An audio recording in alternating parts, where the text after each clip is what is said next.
Hello all, my name is Vinayak Mahamuni and I have secured All India rank 95 in UPSC CSE 2020 examination.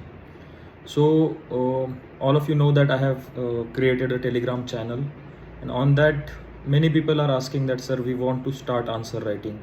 We have never written a single answer. How to start with the answer writing? Some people are asking, how can we write better answers? How can we judge our answers? Where should we start with? Should we start with test series? Should we go with current affair questions and what, etc., etc.? So today I am making this video for two reasons, or two topics we can say. First is how to start answer writing, and second is how to write better answers, or how to write the answers which fetch more marks. So firstly we'll start with how to start answer writing. So it will be applicable for any aspirants, may it be for 2021 mains or 2022 mains, 23, 24. So whichever attempt you are focusing on. So how to start answer writing? See, as we know that UPSC civil services mains examination is for 1750 marks. That is 1750 marks, and mains is going to decide whether you will get selected or not. Like for example, my main score this year is 812 and my cutoff was 698. So I almost have 115, 120 marks more than the cutoff. So I would not have to depend on the interview to get into the list, as well as to get the IAS service, Indian Administrative Service. So that shows you the importance of mains marks. So make sure that you score as many marks, or take a lead of as many marks as possible, so that it will reduce your burden of interview preparation and it will secure your rank in the final list. So that's why mains is very important. So how to start answer writing? So there will be two type of people. There will be pure beginners, like those who have not written a single answer, those who have started just preparing, or those who have been preparing for 3 months, 4 months, or 6 months. And there will be second type of students who have been preparing for this examination from last 1 year, 2 year, 3 year. Some might have written mains, some might have even appeared for the interview, some might be scoring very less marks in the mains and not able to score in the mains. So for them, how to start answer writing? So my first suggestion would be, don't run behind the daily current affair based question which you people write, or which many people tend to write. Because see, what happens is UPSC syllabus is very defined, and every year if you see the UPSC question paper, you will find its direct linkage with the syllabus. So it is very important that you stick to the syllabus. And what happens is, current affair questions are basically, they are asking only about current incidences or current happenings or its impact. But UPSC goes one step ahead. It links that current affair with your static syllabus. Okay. You can take example of any question. The test series question will ask you, the parameters for disqualification, or it will ask you, the method of election of the speaker of the house, or it will ask you judicial activism or judicial overreach. Or the test series will ask you, for example, latest coal shortage, they will ask you the impact on India or Indian economy. But UPSC goes one step ahead. Like for defection, they will not ask directly about the defection, but they will give you some court case and ask to elaborate that court case. Or they can ask you regarding the enormous powers of the speaker vested in the speaker for that defection or anti-defection. Or they might ask you about regarding the balance of power between judiciary and legislature, whether legislature, judiciary should work in tandem, whether separation of power is rigid, or whether we have separation of functions rather than separation of power. So these type of question they will ask based on current affairs. But if you write specifically for current affair, it will not address the demand of your syllabus or the previous year questions. So first point was that don't run behind current affair questions, those daily questions. Okay. Secondly, so what to do? How to write answers or where to start? Firstly, whatever the syllabus point you are reading, read that syllabus point from one or two sources, read those sources again, make your own notes, and now look for the previous year questions asked on that particular topic. Okay, read those 4, 5, 6, 10 questions on that previous year topic, or the previous year questions on that topic. Close those questions again, revise your notes again. Now close your notes, take that question and try to write those questions. You can write one question at a time, two question at a time. It depends on whether you are starting for the first time or whether you have written in the past. So see, it will benefit you in multiple ways, 2-3 ways. Firstly, you will not divert from the syllabus topic. Secondly, if you cover all the previous year question asked till now from 2013 to 2020, you will not have to face any surprise element. There will be no surprise element for you if you have particularly gone through previous year questions. And thirdly, it will build your basics and it will make your concepts clear, because most of the previous year question will be directly from the syllabus point. Okay, so see, I would like to give you example. I have noted down 2-3 examples. Like, see, if you see the GS1 paper in 2013, they asked that feeling of regionalism is leading to the demand for separate states. So that was a question in 2013. Now if we prepare this question, feeling of regionalism, why this is rising, is it leading to the demand for the formation of separate states, or what are the other demands for formation of separate states, what are the demand for regionalism, what are the features of regionalism, why regionalism is proliferating, whether regional parties are responsible for imbibing the feeling of regionalism, what is the son of soil doctrine. So with one question you can cover so many aspects. Now see, in 2016 they asked direct question, what is the basis of regionalism. Now UPSC wants us to write answer here, basis of regionalism. So here you can give son of soil doctrine, culture, language, affiliations, traditions, common features, etc. But what you can do here, in one of the sentences you can give an argument like people are regionally getting together for the formation of state. So formation of state or formation of new state is also one of the factors or one of the basis of regionalism nowadays. Now it shows your interlinking of topics and interlinking of your previous year question and the current question. Okay. Secondly, if we see in 2014, they asked that what is the Indian debate on secularism as compared to Western form of secularism. Again 2018, they asked how Indian secularism differs from Western model of secularism. See, they are directly asking questions from the previous year. So they will just mold the question. They will just change the language of the question. Okay. Now see, one best example I can give you is of globalization. Now you just see, in 2016 they asked what is the impact of globalization on diversity of India. Okay.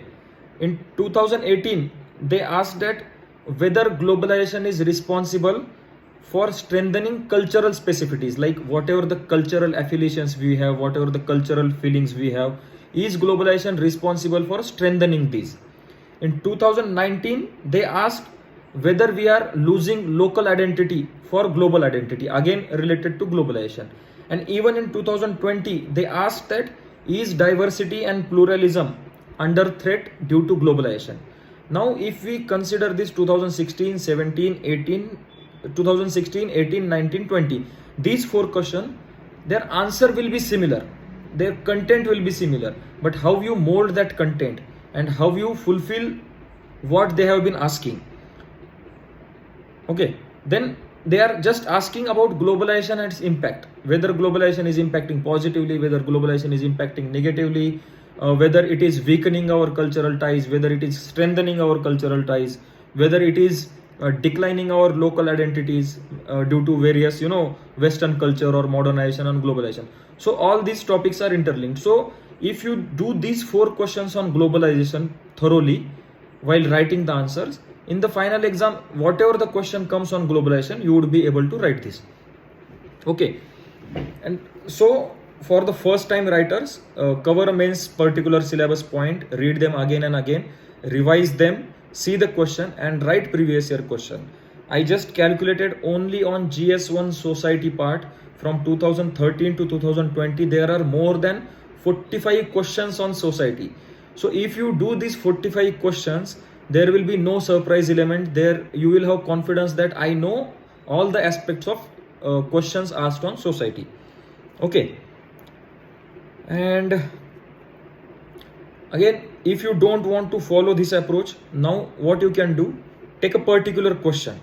Suppose there is a question that how Indian secularism differs from Western model of secularism. Now you have to write this answer. Now you have read the question.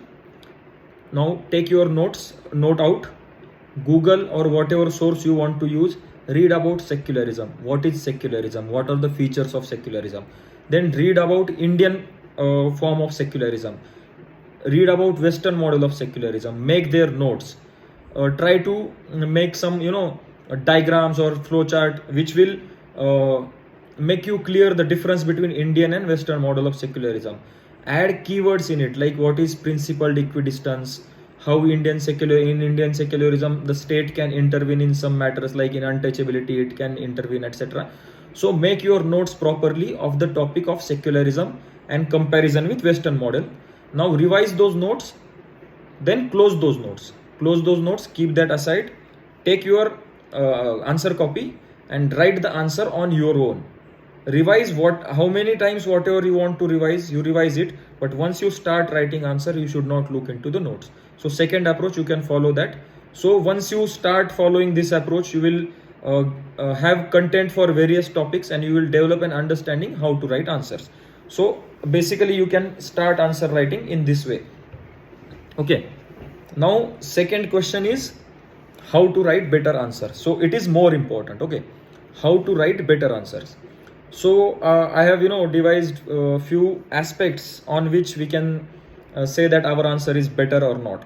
So how to write better answers? So for writing better answers, you should understand the question properly first. So reading the question very, very carefully is very important, because what happens if we read the question quickly, we might miss on some aspect, we might miss on some keywords. So first thing is reading the question very carefully. Second thing is understanding the demand of the question, like what this question is asking from you. What is the demand of the question? What should be the focus of your answer? Or why this question has been asked? So when you know what and why, then you can answer according to the focus or according to the demand of the question. Like see, the question in 2020, it is saying that is diversity and pluralism under threat due to globalization? So the question is asking, is diversity, pluralism under threat due to globalization? Now it is not asking what is diversity, it is not asking what is pluralism, it is not asking what is globalization or what are the impacts of globalization. These two things are interlinked with globalization. Like it is asking whether diversity is under threat due to globalization and whether pluralism is under threat due to globalization. So you should structure answer according to the demand of the question. So here your demand is whether diversity is getting affected, whether diversity is declining, whether diversity is getting negatively impacted due to globalization, whether we are becoming uniform due to globalization. Like we all have same clothes, it is an impact of globalization. We all are having same food choices now, we are eating at McDonald's. You go to Delhi or you go to Tamil Nadu, Chennai, Kerala, we all are eating at McDonald's. So is the globalization affecting our diversity? So you can write these examples, etc. So understanding the demand of the question is the second point. Third is having a proper structure to your answer, like introduction, body, conclusion. This structure should be followed. Now again, your answer should be balanced, like it should have proper facts, it should have proper data, it should have analysis, it should have figures, it should have comparisons. Like facts, what I am saying, why facts? Because facts substantiate your argument. Whatever you are saying, that will be proved right because you are giving some fact. If you are saying that due to in India waste management is not done properly, then this statement or there are not adequate measures in India for waste management. If you write just this statement, it will not hold such any value. But if you write that out of 60 empty waste generated per day in India, only 30% is being processed, or only 80% of the waste is being segregated, or only 5% of electronic waste is being collected by formal sector. So what these facts might not be true, but you can use these type of facts in your answer. These substantiate your answer. Okay, now facts. Data means the government data. If government has come with any survey, if government has come with any report, then use that. Then figures or the diagrams. Now in any question you ask yourself, how can I make this question, or how can I make this answer and its presentation better? Can I draw some diagram? Can I draw some flowchart? Don't force it, but keep asking yourself again and again. And if you follow this asking yourself a question again and again, you will have so many diagrams. Like, see, I had made few ones. I don't know whether you will be able to see that. See, regarding secularism, right? Secularism, I had made a diagram. Like, I had made a triangle, that one religion on one corner, religion on other corner, state, and in the third corner, individual. So whenever a question on secularism comes, you have to use that diagram. You have to somehow fit that diagram in your answer. So again, see, in the bills referred to the committees, I had made this graph. So here, whenever a question comes on parliamentary functioning, whether our parliamentary processes are declining, etc., so I used to use those facts. Again, separation of powers, I had made a triangle, like judiciary, executive, legislature, how judiciary can intervene by judicial review, how executive can intervene in legislature by the way of ordinances or veto, how judiciary can intervene in executive in the form of NHRC or constitutional or some quasi judicial bodies, etc. Or see, for I have made here, I have made these diagrams. You can see, like, whenever a question on women empowerment comes, you can use this ICICE.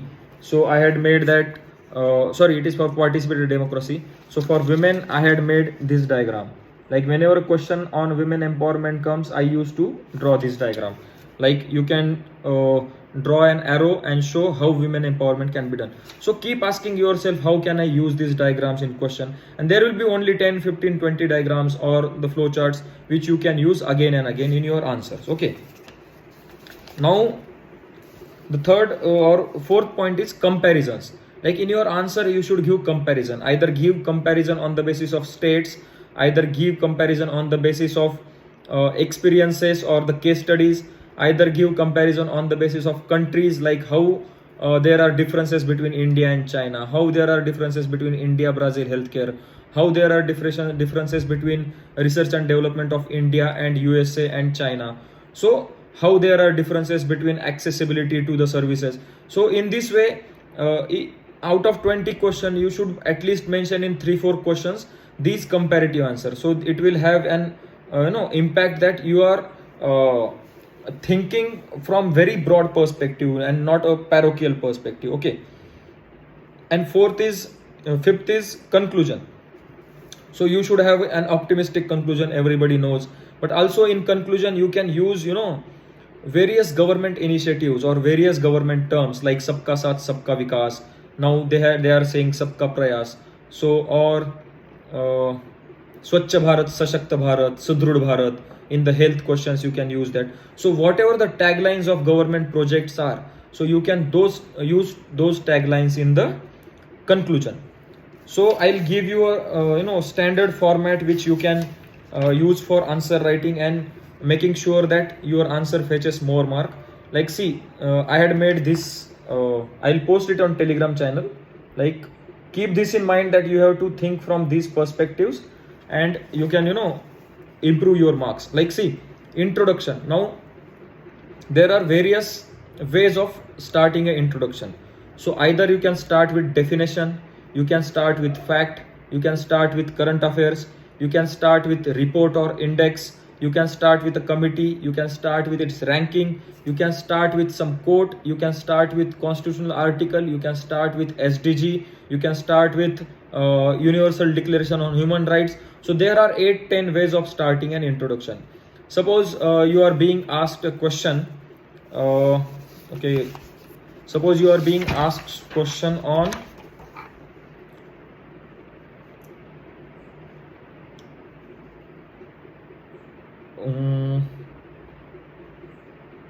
okay, which question we can take?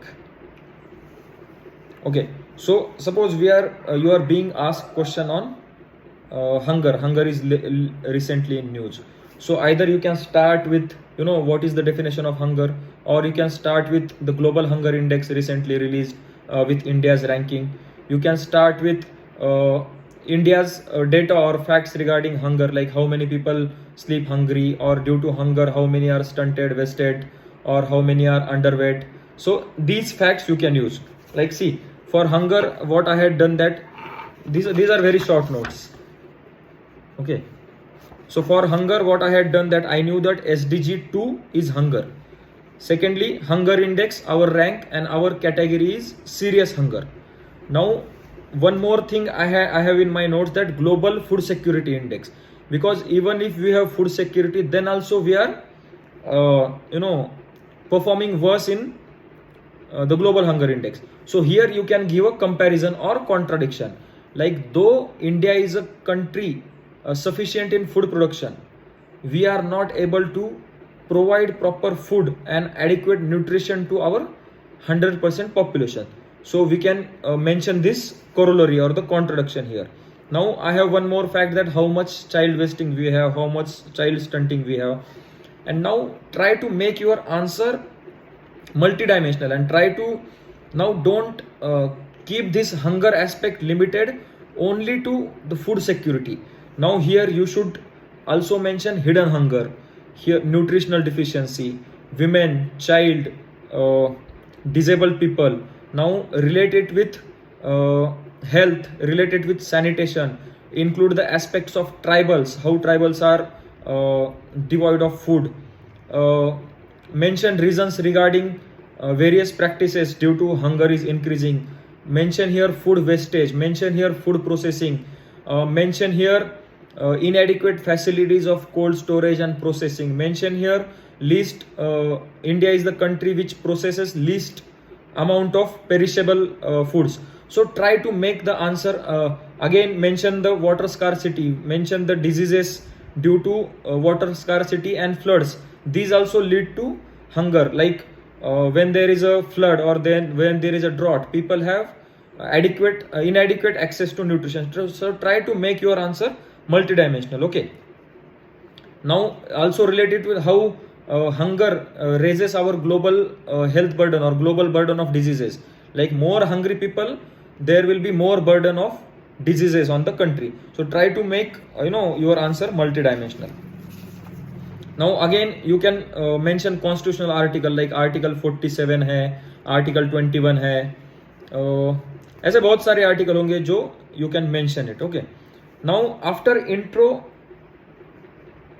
you have to connect your intro with the body. Don't just do mechanical or rigid separations. So have a connect with the intro and the body. Now, so what I have written here, the connect intro with the body and give headings and subheadings, and those headings and subheadings will be according to the demand of the question, which we discussed. Like, if they are asking about diversity and globalization, then make a heading of diversity and globalization impact. If they are asking pluralism and globalization, make another subheading of globalization and pluralism. Okay, now as I already told that your answer should be multidimensional. Generate maximum points. So for generating maximum points, you can have a trick, that make some trick. I had made a trick, that FIPIC. So from F, I used to think about finance, funds, functions, functionaries, fragmentation of responsibilities, fragmentation of resources, framework, functional independence, financial security, financial index. From I used to think about infrastructure, investment, implementation hurdles, interrelatedness or integratedness, industry, innovation, information, inequality, impact assessment, regarding India, incentives, incentivization. So those many points from I. So FIP, like for P, I used to think about policy issues, political will, partnership, participation, professionalism, privatization, press, platforms or performance, etc. And from C, I used to think about cost, credit, capital, competence, coherence, competitiveness, centralization, convergence, clearance, collaboration, coordination, cooperation, capacity building, corruption, cold storage, climate change, clearances. So these many factors you can generate with the practice. So I never had an issue in generating the more number of points. Okay. Now, as I already told that include diagrams, flowchart, map. Fourth is international comparison, case studies. That also I told that you have to read those. Okay. Now, regarding the conclusion. See, conclusion there can be two ways. Either you can directly write a para, or your conclusion you can write in the form of way forward. So you have to decide according to the demand of the question. So in the conclusion you can use the name of committee, you can use the name of commission, Niti Aayog, or various thinkers or Supreme Court judges or judgments, okay, SDG, constitutional articles, etc. So and make sure that you positivity reflects from your conclusion, because that is very important. Having a positive attitude is very important. So see, how to use committees, I'll just quickly say, because this video is getting very lengthy. We'll make some other video. See, in your mind there should be database ready, that I have to use this committee whenever this particular aspect is asked. Like see, I have made that there was Jaya Jetli committee on motherhood, maternal mortality rate, nutrition. So whenever a question comes on women empowerment, health, nutrition, hunger, I can mention that Jaya Jetli committee had recommended this, or Jaya Jetli committee had established a relation between the age at the marriage and the health of women and the subsequent nutrition. Or I had whenever a question on cyber security comes, then you should mention Gulshan Rai committee. So read about those committees. So there are various committees like digital transaction security, there is Meena Hemchandra committee, or regarding NGOs there is S Vijay Kumar committee. Rakesh Mohan committee is there on corporatization. Mihir Shah committee was there on water management or Central Water Commission. So there are various committees. So make a list of those committees and try to use those recommendations, because those committees work really very hard. Study all the aspect and they give suggestion. So it makes your work easier to understand any issue. Like for Panchayati Raj, there was Manishankar Iyer committee on Panchayati Raj or local self-government. Also, there was one more committee, I'm not able to recall. That committee was also on Panchayat Raj. Okay, Sumit Bose committee on Panchayat Raj. So these type of committee, there was UK Sinha committee on MSME. Whatever the committees we read in the vision booklet, or whatever committees we read in our current affairs, or for the prelims preparation, now is the time to use those committees again and again. So make a list of committees, and if you use these committees, data, facts, articles, without getting diverted from the focus and the demand of the question, you will definitely get above average mark. And I will in the next video I'll try to cover sources of the GS and the anthropology as well. I am getting various requests for the anthropology. So I hope this video was helpful. So make a list of some facts, make a diary for fact, figure, diagram, these committees. I had made one small diary, so I'll try to post that also on the Telegram channel. So you can subscribe to this channel, you can subscribe to my YouTube channel or Telegram channel, UPSC with Vinayak Mahamuni. And many people are requesting that sir use Hindi and English as well. So in the next video मैं हिंदी में भी बोलूँगा, English में भी बोलूँगा. So I am comfortable with both the languages. Okay guys, then hope this video was helpful to you. And if you want some fun on the memes and all, I really love memes and I create some. So you can follow me on Instagram. My ID is Diverse Indian, or you can directly search Vinayak Mahamuni. and you can follow me on Instagram also. So all the best guys, thank you very much.